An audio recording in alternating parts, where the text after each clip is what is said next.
Okay, very quickly, we're having a look now at 4D, which is sort of a minor section. I'd encourage you to have a go at the starter questions there on the board, which shows that you understand the work done in the chapter so far. These would be the answers. Okay, so the next section is points of intersection. So this can be done in a number of different ways. We could be talking about intercepts here, or we could be talking about actually sketching one function and then a different function. So what we're going to do then is we're going to draw this one here using what we know already. So there are roots at 0 and 3. X times x is x squared. This is the shape, okay? And the y-intercept is going to be at 0. So we could draw this one. And this one here we could draw as well. A repeated root at 0, a root at 1, and this is a cubic because you can get x to the power of 3 and it's a falling cubic. So something like this. We can sketch these both together then on our graph, and this time we're going to talk about these points here. So these are the points of intersection. And how do we find them? Well, as we talked about in chapter 3, we can use simultaneous equations. We can set these, let's just check, we can set these equal to each other. So we can make f of x, the notation we can make f of x equal to g of x. So this is f of x. We can make this equal to g of x. This language here just says that they are essentially different graphs. Okay, and we can work through this. I would expand first.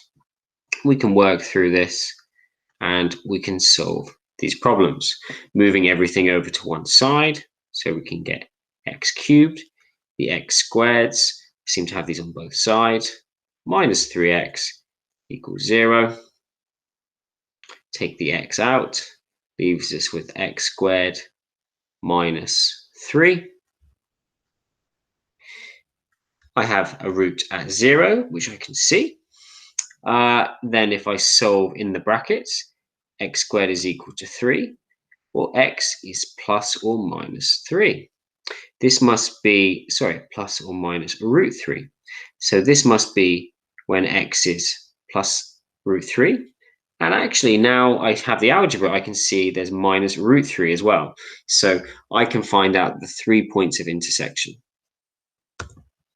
Another example on the board for you to have a quick go at.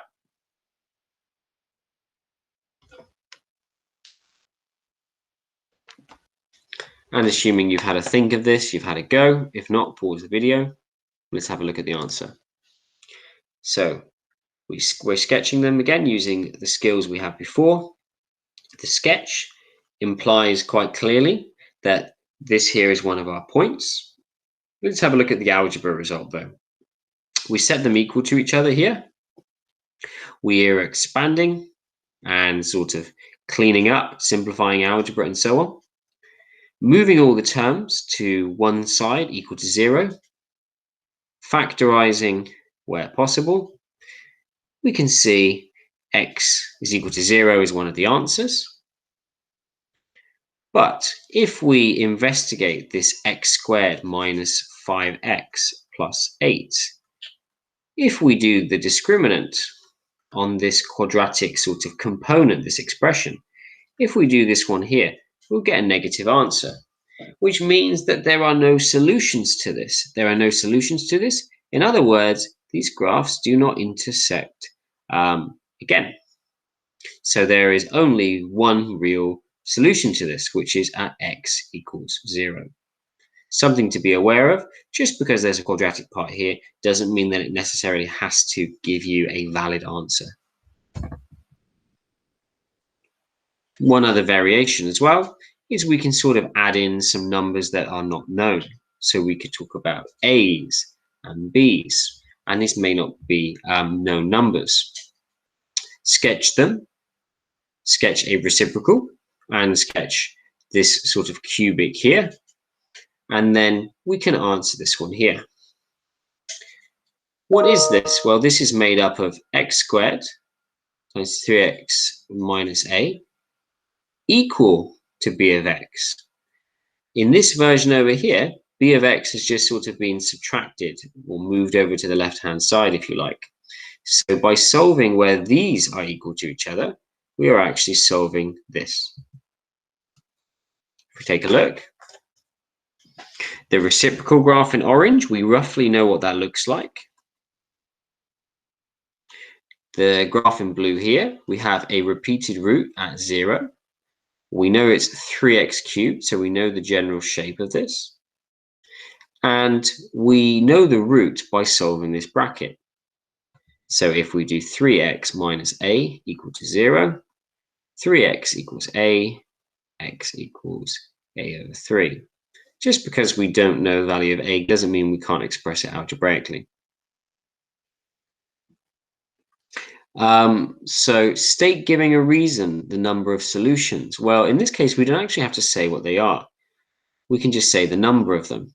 So clearly, a rising cubic and a reciprocal are going to cross down here in this quadrant. It's also going to happen again in quadrant 1. This is going to go all the way here forever, and this one is going to go through this point. So we know that there will be 2 intersections.